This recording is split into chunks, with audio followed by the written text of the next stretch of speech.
Senhor esteja conosco nesta caminhada, em nome de Jesus. Amém. Glórias a Deus. Mais uma vez, a paz seja convosco. Aqueles que nos visitam não sabem por que a paz seja convosco 2 vezes. Nós fazemos transmissão do culto pelo site, entendeu? Muitas pessoas têm sido abençoadas, outras ficam bravas. Quando a gente começa a falar um pouco mais duro, um pouco mais sério, as pessoas elas pedem para sair do grupo. É muito interessante. A gente começa a olhar as pessoas, com a palavra começa a pesar mesmo, e a pessoa começa a ser confrontada no seu pecado, elas mandam mensagem para mim assim: pastor, você pode me descadastrar do grupo?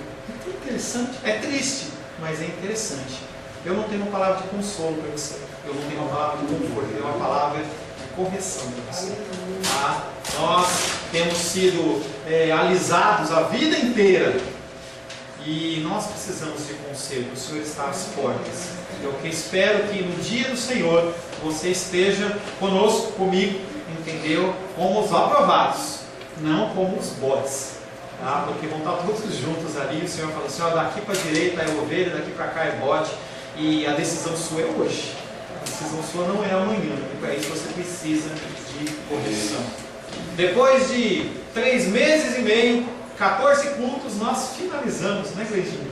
Finalizamos o capítulo 4 de João. E nós vamos começar hoje, segundo a graça e misericórdia do Senhor, estudo no capítulo 5. Semana passada, estivemos meditando sobre o tema Jesus é vida para os que nele creem. Ser ou não ser, eis a questão, já dizia Shakespeare. Mas a palavra, que é o nosso norte, o nosso guia, ela fala crer ou não crer. Você crê ou você não crê? Desde pequeno, desde tenridade, nós somos condicionados a acreditar apenas nas coisas que nós podemos ver e pegar e tocar.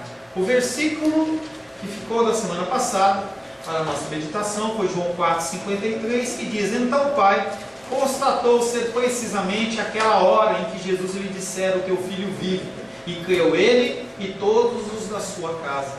Situações diversas nos são postas à frente todos os dias, e você tem a obrigação de decidir certo. Nós devemos, com todas elas, demonstrar se cremos realmente ou não cremos naquilo que nós professamos. É muito fácil você colar um adesivo de Jesus Cristo te ama no teu carro, você comprar uma camiseta gospel e colocar lá Deus é o meu guia 100%, mas eu quero ver você agir no dia a dia como um crente e como um cristão. A vida cristã é muito mais do que isso, porque em cada ato nosso você demonstra se você é crente ou se você não é crente, porque a fé sem obras ela é. A palavra de hoje tem como título: Jesus vem para aqueles que precisam dele. Jesus não veio para todos? Não veio, querido. Jesus Cristo não veio para todos, ele veio apenas para aqueles que precisam dele, aqueles que se submetem a ele, aqueles que o desejam e o querem.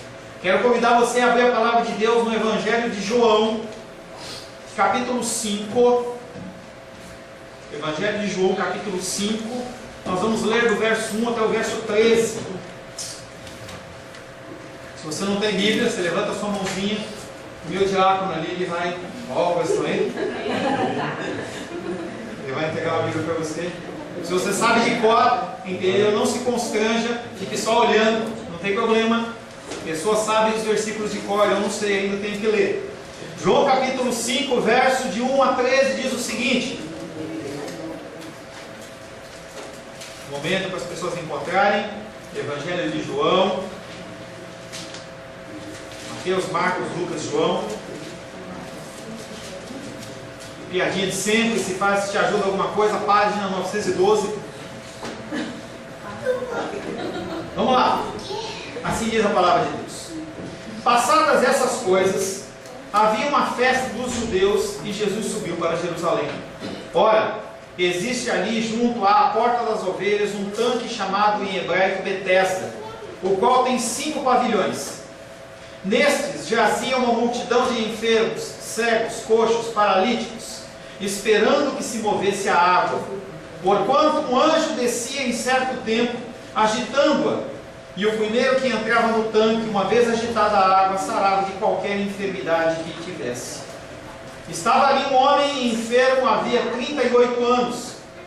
Jesus, Vendo-o deitado e sabendo que estava assim há muito tempo, perguntou-lhe: queres ser curado? Respondeu-lhe o enfermo: Senhor, não tenho ninguém que me ponha no tanque quando a água é agitada, pois, enquanto eu vou, desce outro antes de mim. Então lhe disse Jesus: levanta-te, toma o teu leito e anda. Imediatamente o homem se viu curado, e tomando o leito, pôs-se a andar. E aquele dia era sábado. Por isso, disseram os judeus os que fora curado: hoje é sábado, e não te é lícito carregar o leito. Ao que ele lhes respondeu: o mesmo que me curou me disse: toma o teu leito e anda. Perguntaram-lhe eles: quem é o homem que te disse: toma o teu leito e anda? Mas o que fora curado não sabia quem era, porque Jesus se havia retirado por haver muita gente naquele lugar. Palavra do Senhor, amém?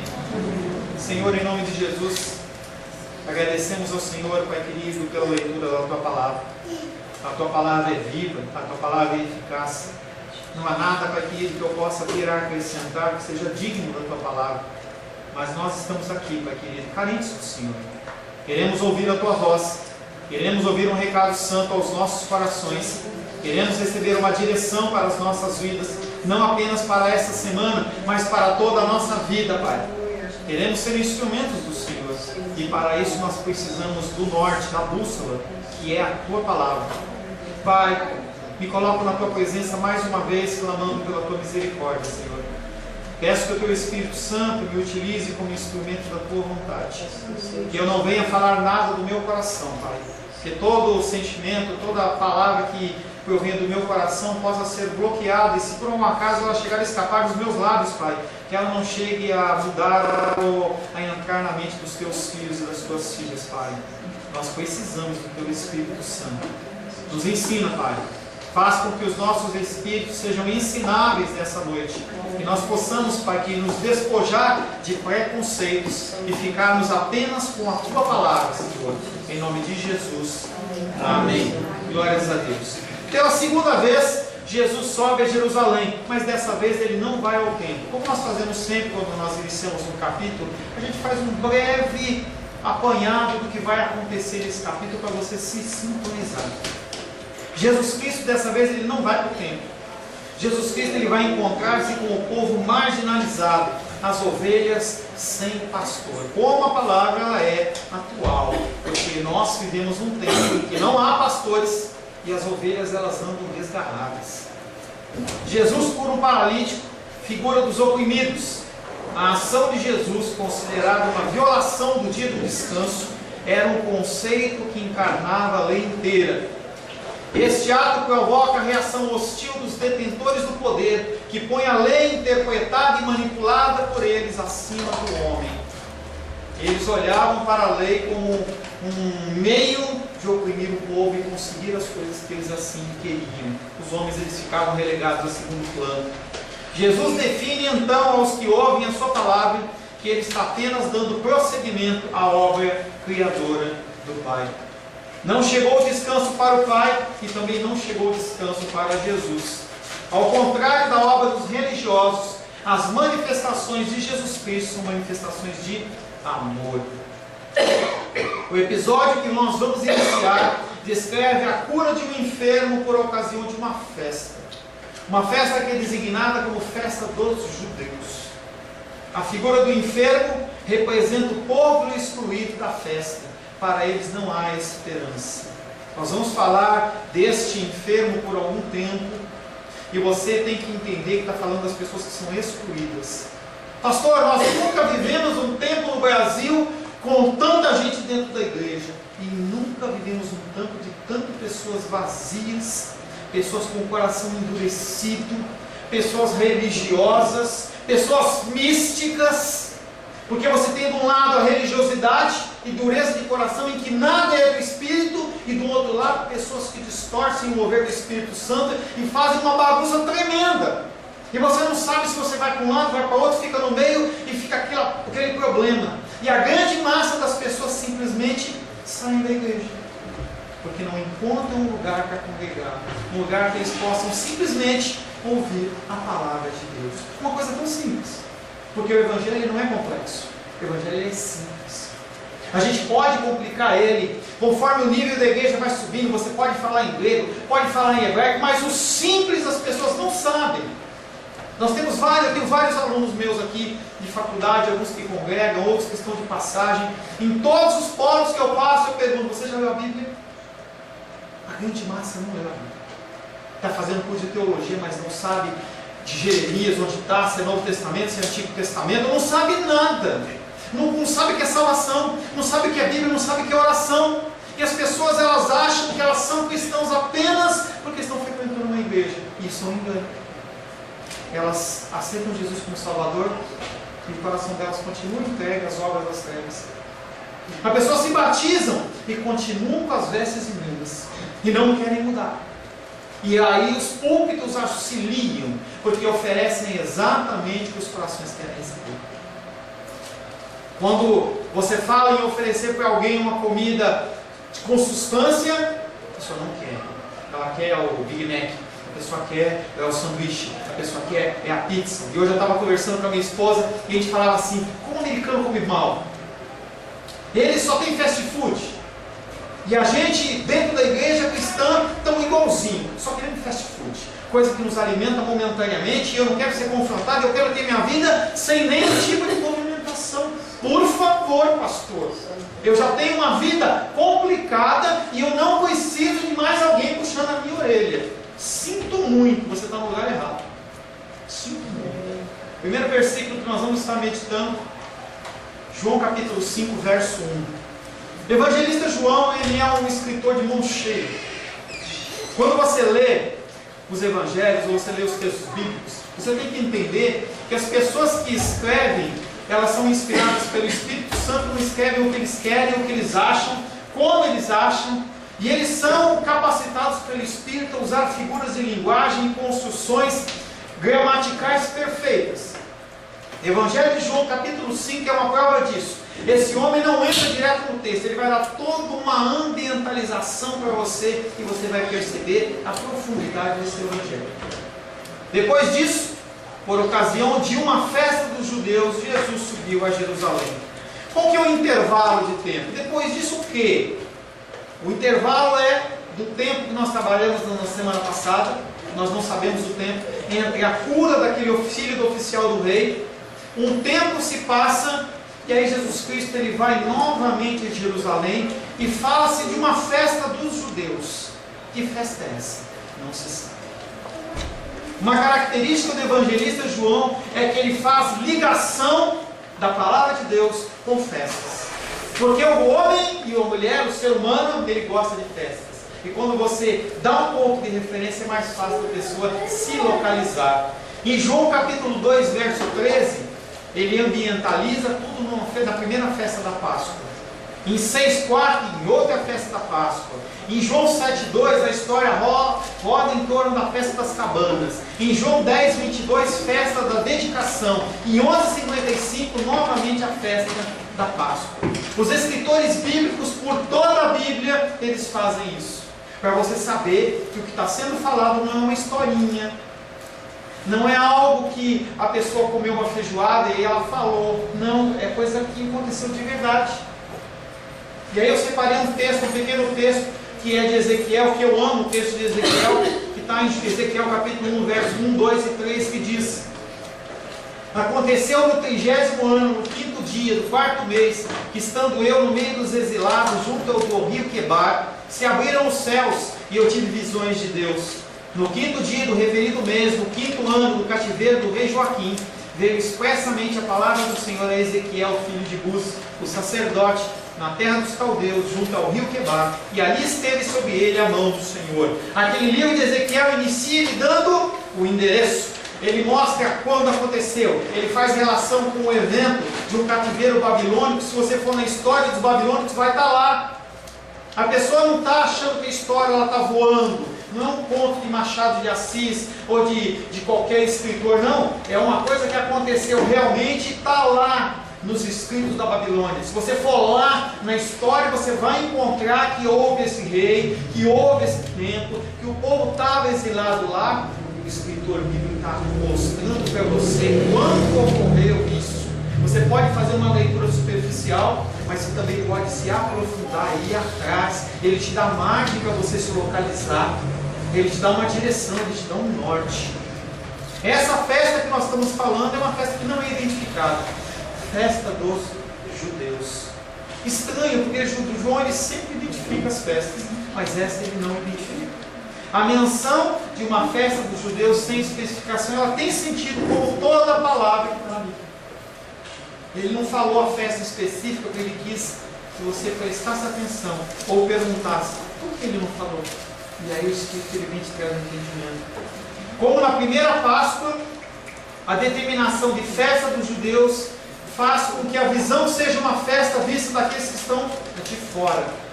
João capítulo 2, 13 aconteceu a mesma coisa. Estando próxima a Páscoa dos judeus.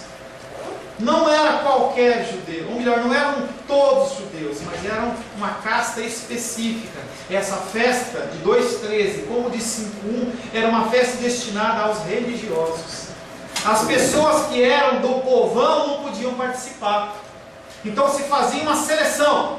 Falava assim, olha, fulano está convidado, colocava 2 brutamontes lá na porta do templo e falava assim, você não pode entrar. Você está nas características? Não. Então você não pode entrar. Essa festa é uma festa para aqueles que estão de dentro, e uma visão para aqueles que estão de fora não podem entrar. Visão semelhante à visão daquele eunuco lá em Atos, em que ele não podia entrar no templo. Havia uma lei dizendo que ele não podia entrar no templo. E ele moralmente, mesmo que ninguém falasse, ele ficava de fora. As pessoas hoje na igreja também ficam de fora. Um bêbado encosta ali, as pessoas ficam incomodadas. Eu tive muitas experiências com isso. Eu lembro que certa vez eu estava ministrando lá em São Paulo e um homem mendigo parou na porta, as pessoas olharam para fora, tipo, já vai atrapalhar o nosso culto. Já vai atrapalhar o nosso culto. E aí aquele homem eu recebi, ministramos aquele homem, e aí aquele homem tem toda uma história linda e maravilhosa, em que ele pôde ser alcançado pela palavra, houve uma restauração de família, coisa linda e maravilhosa, mas nós não queremos ser incomodados. Os judeus não queriam ser incomodados.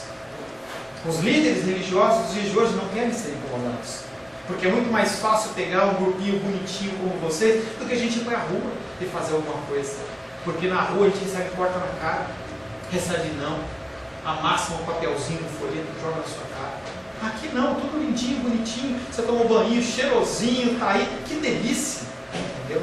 Mas a nossa vida realmente cristã não é dentro da igreja, é fora da igreja. E nós temos que estar sempre receptivos às pessoas que estão querendo entrar nessa festa. E você foi chamado, você foi convidado a essa festa, que é a festa cristã, não é só para você, é para os outros também. As pessoas não conhecem, nós temos que trazê-los para essa festa. João capítulo 5, verso 2 diz: Ora, existe em Jerusalém, junto da porta das ovelhas, uma piscina, que se chama em hebraico Betesda, o qual tem 5 pórticos. Uma pequena observação para você. Se você estiver acompanhando o texto bíblico, na Bíblia, no celular, tem algumas diferenças. Por que tem algumas diferenças? Quando eu vou colocar o texto bíblico para você, diferente da leitura que nós fizemos, eu pego 4 versões de Bíblia diferentes para a gente ver o sentido que eles estão dando, para que eu possa montar uma versão mais fidedigna, mais real possível, porque seres humanos se enganam e se equivocam. Então, se você vê alguma diferença, nós lemos, não era pórtico, era colunas, alguma coisa desse tipo. Aqui está falando de pórticos. É a versão que é mais comumente falada, então é a que eu trago para vocês, tá? Ora, existe em Jerusalém, junto à porta das ovelhas, uma piscina que se chama em hebraico Betesda, o qual tem 5 pórticos. Primeiro nós tivemos uma localização histórica, uma festa. Depois disso, agora ele fala que a festa também não é para o povo, a festa é para aqueles judeus religiosos. E nesse momento ele começa a descrever todo o ambiente. A leitura bíblica, ela não é para você ler como ler caras. Você tem que ler o texto e tentar entrar no texto como se estivesse lá. E o escritor ele te dá essa possibilidade e essa capacitação. Ele fala do tempo e agora ele vai descrever todo o lugar, para você entender o que estava acontecendo ali naquele lugar. Há em Jerusalém, junto à porta das ovelhas, uma piscina com 5 pórticos. O que é um pórtico? É a primeira pergunta. Pórtico é o local coberto à entrada de um edifício, de um templo ou de um palácio. Então você imagina que esse salão aqui, se a gente tiver uma cobertura lá fora com algumas colunas, aquele é um pórtico. Eu peguei uma imagenzinha para você. Então essa parte aqui seria o pórtico. É uma coisa pequenininha, no caso do templo era muito maior, tá? Mas tem uma porta de acesso para um lugar principal e as pessoas elas ficam do lado de fora. Alguns ficam do lado de fora. E no caso dessa passagem bíblica você vai ver que são mais do que alguns, é a grande maioria. Por isso que são as festas dos judeus e não do povo. O pórtico é um local coberto à entrada de um edifício, de um templo ou de um palácio. A porta das ovelhas. Quer dizer que só passava a ovelha lá? Não. Era um lugar que era designado para que todos os rebanhos passassem, inclusive as ovelhas. Por que deu o nome de porta das ovelhas? É coincidência, pastor? Não é coincidência. Ovelha quer dizer povo de Deus. Aqueles homens que têm que passar por ali. Você é ovelha de Deus. Salmo 95, verso 7, parte A do versículo diz: Ele é o nosso Deus, e nós, povo dos seus pastos, e ovelha da sua mão. Por isso que nós entramos pela porta das ovelhas. Por isso que esse texto está ambientalizado na porta das ovelhas. Aqueles que eram para ser o povo de Deus e participar da festa, não poderiam participar por uma série de contextos que nós vamos estar falando. Uma multidão que irá aparecer no verso seguinte, todos abandonados pelos religiosos. Eu estou bem, eu conheço Jesus, eu tenho uma vida regalada, não me falta comida, não me falta vestuário, não me falta trabalho, não me falta transporte, não me falta uma série de coisas. O outro que se vire.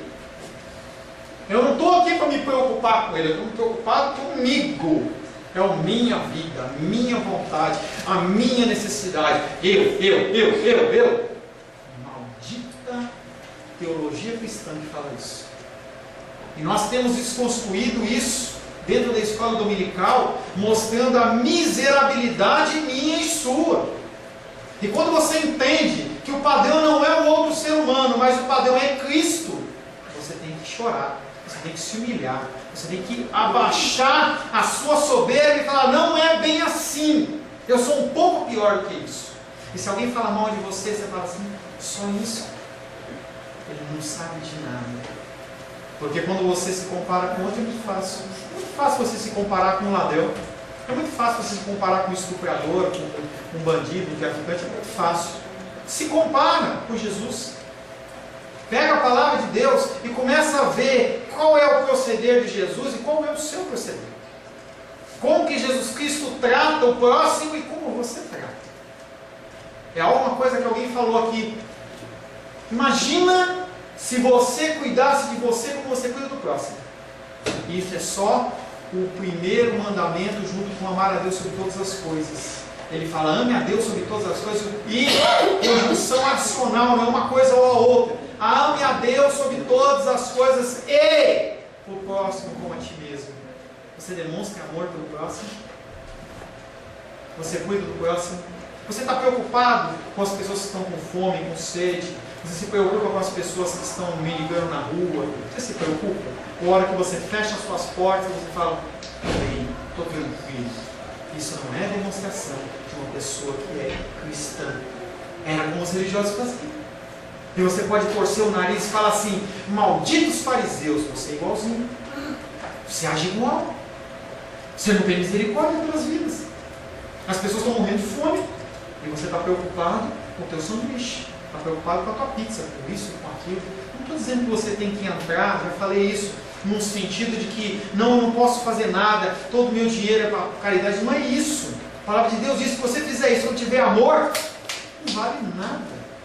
O Senhor, Ele entrega nas suas mãos uma porção financeira, especificamente financeira, para que você pague suas contas, você viva em ordem, em decência e ajude o próximo como você gostaria de ser ajudado. E você não faz. Miserável homem e mulher que você é, que eu sou. Miserável.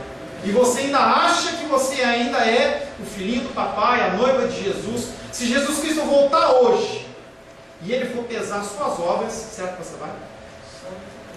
Santo Deus. Santo Deus. Uma multidão irá aparecer no verso seguinte, todos abandonados pelos religiosos.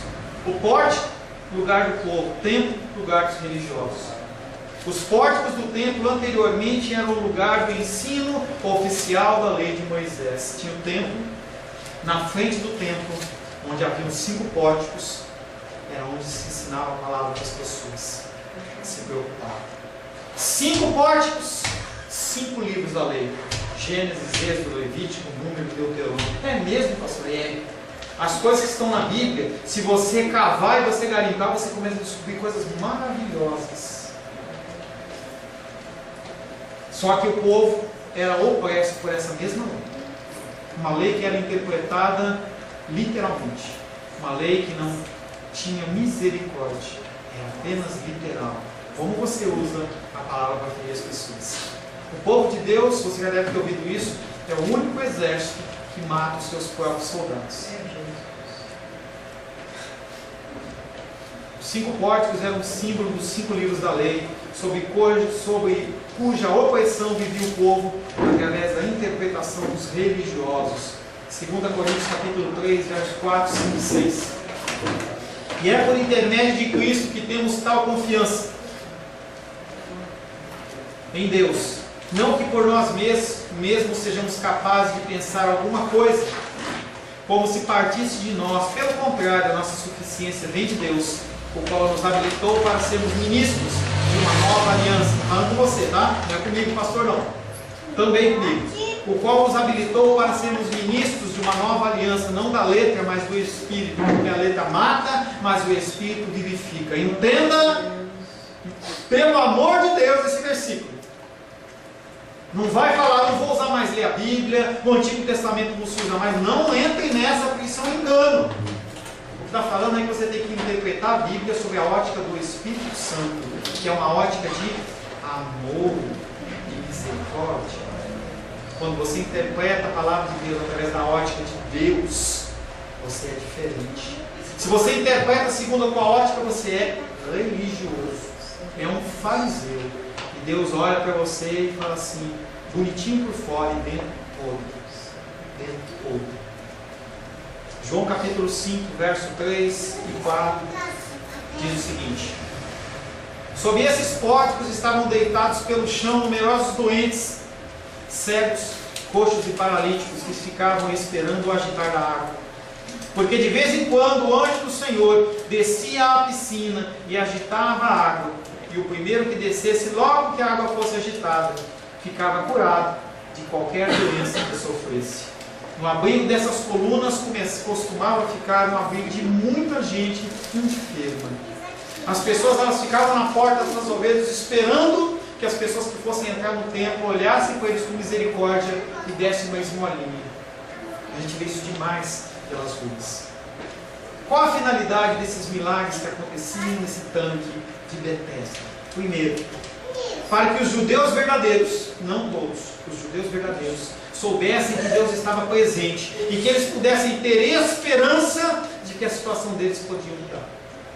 Isso é o primeiro propósito do milagre. Os milagres eles não acontecem por acontecer. Por isso que duvide com sabedoria, mas duvide de milagres e coisas que acontecem sem sentido aparente. Busque de Deus, para que isso? Para que isso está acontecendo? Será que tem algum propósito? Será que tem alguma valia? Será que isso leva a alguma coisa de positivo? Crescimento espiritual? Uma coisa que é debatida muito no meio cristão, cair no espírito. Eu não estou dizendo para você que pode ou não pode, não é isso que eu estou falando. Eu estou falando o seguinte: a pessoa ora por uma pessoa, empurra ela, ela cai no chão. Primeira coisa, tem isso na Bíblia? Primeira coisa que você tem que olhar. Segunda coisa, a pessoa que levantou, ela levantou melhor. Entenda que as coisas de Deus, as coisas espirituais, elas têm significado, têm objetivo. Não estou falando de você ficar travado, não bato nem palma, não é isso que eu estou falando. Mas você tem que ter discernimento. Deus, o que é de Deus, o que não é de Deus. Me ensina, Deus, Mostra para mim o que é do Senhor e o que não é do Senhor. Porque hoje virou uma bagunça, a gente não sabe o que é verdade. As pessoas elas andam com cruz no peito e a gente não sabe se é cristão. Às vezes pode ser um rock, um heavy metal que gosta de andar com uma cruz no peito. Não tem nada a ver com cristão. A gente precisa de discernimento do Senhor, como nunca se precisou. Porque as coisas estão muito escondidas, é complicado. Segundo, para que os judeus verdadeiros pudessem entender que o tempo da redenção em Cristo estava se aproximando. Porque havia uma palavra em Isaías dizendo que os coxos seriam curados, que os cegos teriam suas vistas abertas. Era uma palavra profética, lá dos profetas. E aquilo era um sinal para aquelas pessoas falarem assim: espera um pouquinho, esses milagres estão acontecendo porque Cristo está voltando. Que contraste enorme entre a festa dos religiosos e a multidão que se descreve. Uma massa de gente doente, sem forças, sem trabalho, simplesmente atirada no chão. A denominação de enfermos coloca-os em relação com o filho do enfermo do oficial do capítulo 4 que nós estudamos até semana passada. Um homem entendeu que era poderoso, mas que ele não podia fazer nada, porque o filho dele estava morrendo. E aquele menino vivia sob essa autoridade, mas não resolvia coisa nenhuma. Nós temos as autoridades sobre nossas vidas e nós temos que respeitá-las. Nenhuma autoridade existe sem ter sido delegada por Deus. Nós temos que respeitar as autoridades. Respeite o seu líder, respeite o seu pastor, desde que, falo e volto a dizer, enquanto o líder espiritual estiver falando de coisas que são pertinentes à palavra, beleza. Não está falando, acabou o som, cara. Acabou. Siga a Deus e não siga o homem. Siga a Deus e não siga o homem. A denominação de enfermos coloca-os em relação com o filho do enfermo do episódio anterior. E aí ele usa a palavra numerosos, exatamente para exemplificar que havia mais gente fora do templo do que dentro do templo. Em vez de eles estarem em comunidade ali adorando a Deus, eles estavam preocupados em satisfazer o desejo do coração deles e não estavam nem aí com o resto do povo. Se você acompanhar a história do Antigo Testamento, você vai ver que as 10 tribos de Israel andaram no mesmo caminho. Começaram a ser afrontados por países de fora, se arrependiam, os juízes eram levantados, profetas eram levantados, aqueles homens se consertavam parcialmente, mas dentro deles eles se afrontavam. Não eram mais os povos de fora, era eles dentro que estavam se cutucando, não querendo aproveitar do outro. Vem o cativeiro babilônico em cima das duas tribos, Judá e Benjamim. Mesma coisa, Jeremias bate: para de maltratar os judeus. Ele não está falando dos filisteus, jebuseus e todos os outros povos, não está falando do povo de dentro. E nós, como cristãos, fazemos a mesma coisa. Olha o ciclo de novo. Teve cativeiro na Síria para as 10 tribos, teve cativeiro para as duas tribos lá na Babilônia, destruição de Jerusalém, e nós, como igreja cristã, estamos andando na mesma direção. Porque nós olhamos para as pessoas e não nos ligamos com elas. Parece que Jesus Cristo, ele não falou que nós temos que amar o próximo com nós mesmos. Não, eu tenho que me amar. E aí, outra vertente maligna em que a pessoa fala: não, eu tenho que me amar mais. Depois eu amo o outro. Se eu não me amar, como é que eu vou amar? Como é que eu vou amar, Cláudio, se eu não me amo? Você já se ama demais. Você já se cuida demais. A gente tem que começar a olhar para as pessoas que estão à nossa volta. Chega de olhar só para você. Por que se citam especificamente 3 debilidades? Cegos, coxos e paralíticos. Coincidência? Não. Primeira coisa, se fala dessas debilidades é porque são coisas que você não pode dizer que aconteceram ou não aconteceram, do tipo: quem está com uma dor de cabeça aí? Aí você levanta a mão, faz uma oração. Quem está doendo ainda? Não está mais. Eu não tenho como comprovar. Mas mostra um cara aleijado, um cara que não consegue andar, um cara que está com o olho branco, que não consegue enxergar. Ali estava mostrando que era a presença de Deus. Nenhum homem podia fazer aquilo. Coisa semelhante lá no livro de Êxodo, quando estava tendo as pragas, que eles começaram a reproduzir as pragas e começou aquela confusão, e ele chega e fala em Êxodo 8,19: então disseram os magos a Faraó: isso é dedo de Deus. Faraó, não dá para a gente fazer não. Quem fez foi Deus. Aqueles milagres que aconteciam lá fora aconteciam para que as pessoas não pudessem questionar, dizendo que não é o homem que fez. Elementos como a água que se mexe, é um elemento perigoso. Por quê, pastor? Porque muitas vezes as pessoas não olham para o Deus que agitou a árvore, eles olham para a água que foi agitada. E isso é um problema. E o ser humano, no seu geral, ele é místico. Quando a gente cria a atmosfera, as pessoas elas se sentem, parece que ficam mais empolgadas. É que nem você chegar num lugarzinho com a sua esposa, com a sua namorada, com a sua noiva e está tocando uma música romântica. Fica aquele clima gostoso. E os pastores, eles sabem disso, os religiosos sabem disso e criam toda uma atmosfera em que as pessoas falam, uau, como está espiritual isso aqui hoje, né? Como está espiritual, né? Eu estou sentindo um arrepio aqui. Lembro de coisas que eu fiz. Se a gente for parar para sentar numa roda das coisas que eu já fiz de maluquice, e as pessoas olham e falam assim, demais.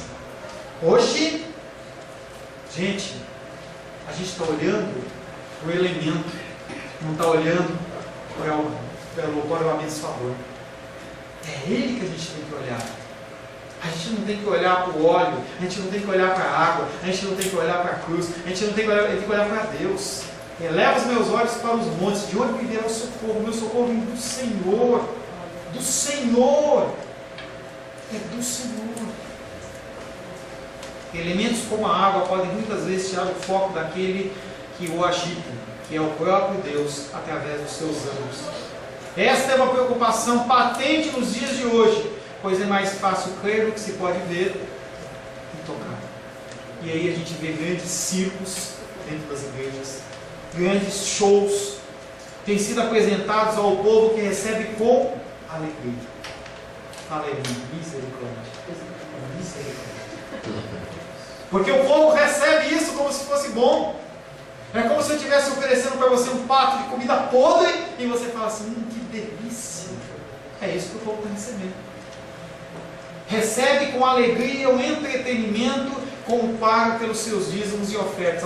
Afinal de contas, se eu entrego meus dízimos e ofertas, eu tenho que receber algo em troca e eu tenho que ficar feliz.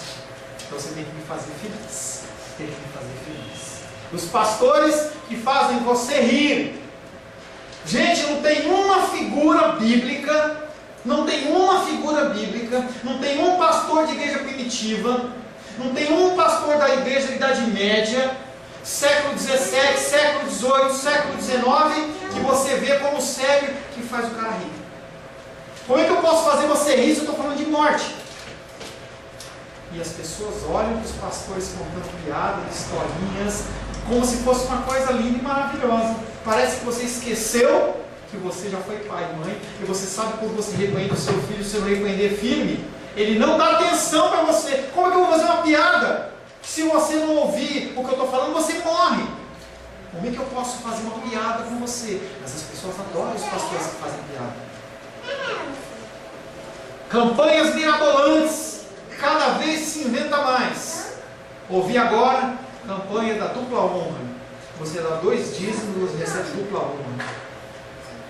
E o povo adora isso. Seu coração já está nisso. Pessoas vestidas com pano de saco. Gente, se eu estou com terno e gravata, se eu estou só de gravata, se eu estou de camiseta, não vai fazer diferença nenhuma para você. Não importa se eu estou aqui com um saco, fedidão. Não faz diferença. Não faz diferença. Porque esse pastor que estava com o saco fedidão, ele sai dali, pega o Mercedes-Benz dele e vai embora. Que cristianismo é esse? Por que você aceita isso? Por que você aceita isso? Por que você está ibope para isso assistindo a televisão? Recebe essa comida podre.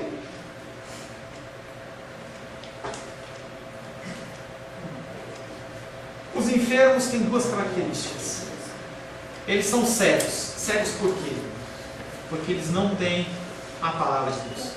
Eles têm uma lei literal. A interpretação deles é literal. Eles são cegos. Eles não conseguem enxergar. A luz resplandece nas trevas, e as trevas não prevaleceram contra ela, para aqueles que abrem o seu coração. Você quer continuar na religiosidade? Quer continuar no seu cristianismo medíocre? A palavra de Deus está nas suas mãos. Você não vive na China, você não vive na Coreia do Norte, que você tem que ter uma palavra, só não vou arrancar a folha da minha Bíblia, mas uma folhinha só que você tem que ler, aquela Bíblia é aquilo que você tem, ponto final. E se te pegar é diferente, você morre. Não, você tem disponível várias versões de Bíblia, você tem na internet, você tem acesso, você não tem desculpa. Segundo, primeiro cegos, depois coxos e paralíticos, sem liberdade de movimento nem ação, secos, sem vida. Lembra do que? Ezequiel 37, vale dos ossos secos. O profeta olhava, eu ia ler, mas você conhece o texto. O profeta olha e aquele vale cheio de ossos secos. É assim que a igreja cristã brasileira está. Ossos secos. E o profeta olha para aquilo, e aquele ser que está do lado dele fala assim: está vendo isso aí? Você está vendo isso aí? Pode contar, é o meu povo, o povo de Israel. É a igreja cristã evangélica, que nós não fazemos diferença nenhuma, porque só está piorando, só piora. Não ache que esse problema de homossexualismo, não ache que esse problema de ideologia de gênero não chega na sua vida, na sua família. Está amarrado, pastor, não adianta ser amarrado. Desculpa, não adianta. Porque quando teve o advento da AIDS, 10 anos atrás, 15 anos atrás, todo mundo falava assim: nunca vai chegar na minha casa. Aí você começa a ver, olha, chegou na casa do fulano, chegou na casa do ciclano, do beltrano, isso chega na minha casa, na sua casa. Está chegando. Nós somos ossos secos. E aí Deus olha para aquele profeta e fala assim: profetiza, filho do meu. Ele está falando para orar, abre a sua boca, para no seu quarto um momento e fala assim: Deus, eu estou identificando tal problema, Senhor, muda esse quadro, acaba com esse problema, alimenta as pessoas, função sua fazer. Deus fala: profetiza, Ezequiel, fala para você, profetiza, e não é para você falar assim, diz o Senhor, não é isso. É você orar e falar: Senhor, nós somos pecadores, que nem a oração de Daniel, nós somos pecadores, nós não estamos fazendo a diferença, Senhor, muda. E fica orando até que isso aconteça. E se não acontecer, você tem sua parte. Essas duas características de coxos e paralíticos vêm de antigo. 2 Samuel 5,8 diz: Davi naquele tempo mandou dizer: todo que está disposto a ferir os jebuseus, suba pelo canal subterrâneo e fira os cegos e os coxos, a quem a alma de Davi aborrece. Por isso se diz: nem cego nem coxo entrará na casa. Davi era religioso também. Ele era menino dos olhos de Deus, sim. Ele se arrependia, sim. Mas eles tinham os defeitos dele e as falhas. Desde aquela época. Antes disso, eles não aceitavam as pessoas com enfermidades e dificuldades.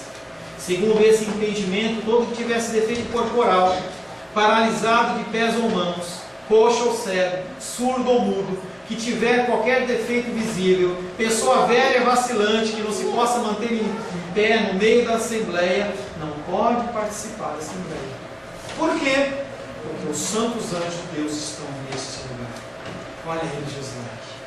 As pessoas excluem as pessoas pelas falhas e pelos defeitos. Religiosidade.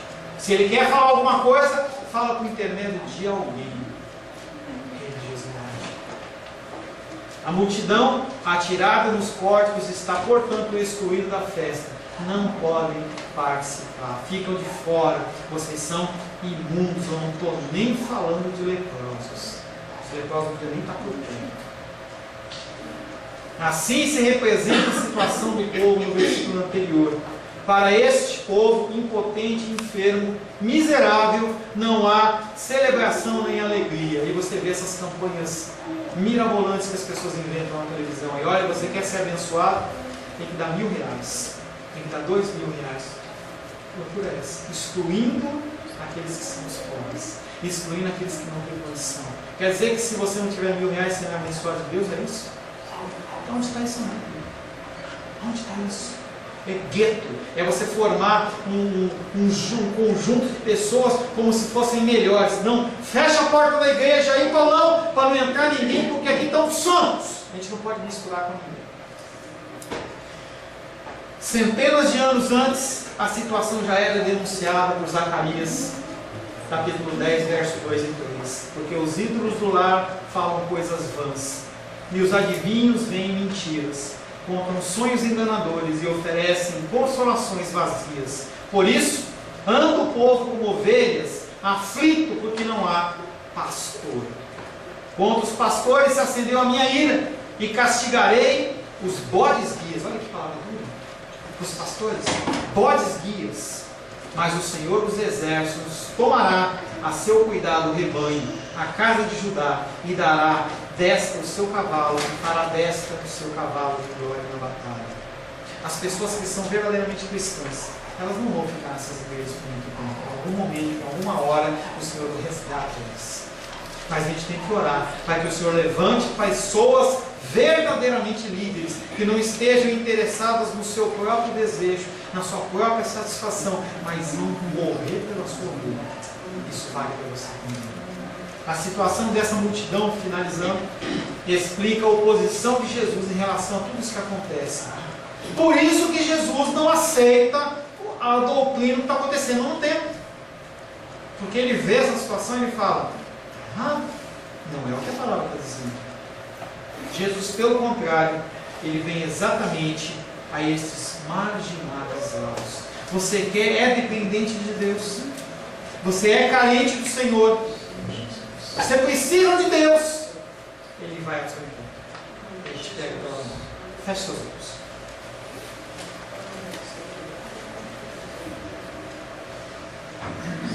Senhor Deus, entramos na Tua presença pedindo perdão a Ti, Pai, porque nós fazemos sim parte desse grupo de pessoas que são religiosos.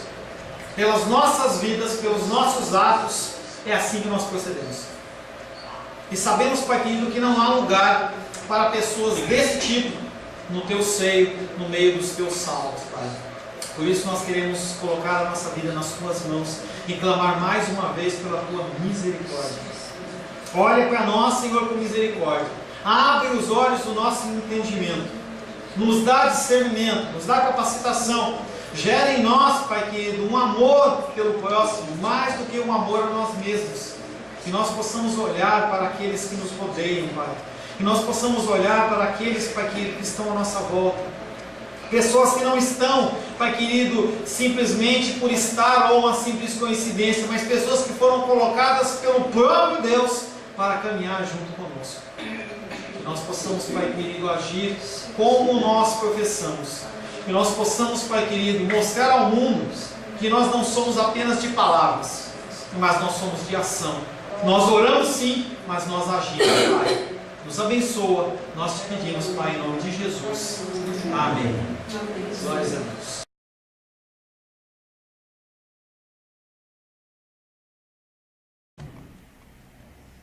A paz seja convosco. Meu nome é Paulo César. Eu sou pastor da Igreja Cristã Semente de Vida, aqui em Brasília, Distrito Federal. Me alegro que a palavra tenha te alcançado. A palavra faz isso. Ela alcança as pessoas aonde quer que elas estejam. E você foi agraciado com esta palavra. Não que eu tenha nada especial a te dizer. A palavra ela é suficiente e ela usa quem ela quer. E eu me alegro por ter sido um canal para poder te abençoar.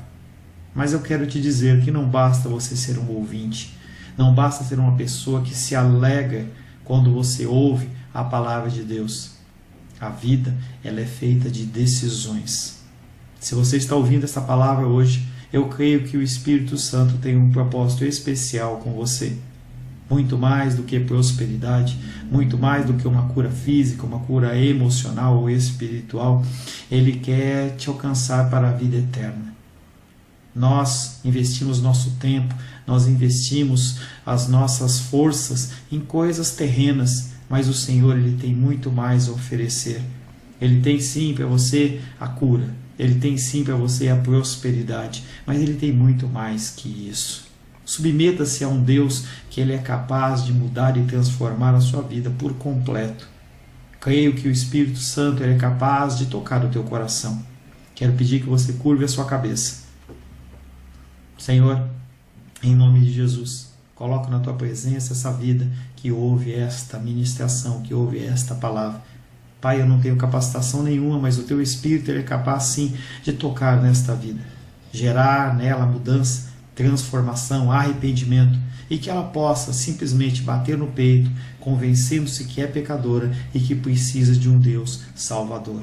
Não há um caminho a Ti, meu Deus, que não seja através de Cristo. E eu lhe peço, Pai querido, que você alcance essa vida e ele possa sim tomar uma decisão pessoal pelo Senhor, em nome de Jesus. Amém. Amém, meu querido. Amém, minha querida. Fico contente que você esteja ouvindo essa ministração até o fim e peço que você não se limite a ouvir os cultos pela internet. Você procure perto da sua casa uma igreja, um lugar que proclame a palavra do Senhor. Eu oro para que o Espírito Santo te direcione nessa busca, porque muita coisa tem sido oferecida que não é o Evangelho. Eu abençoo a sua vida em nome de Jesus. Amém.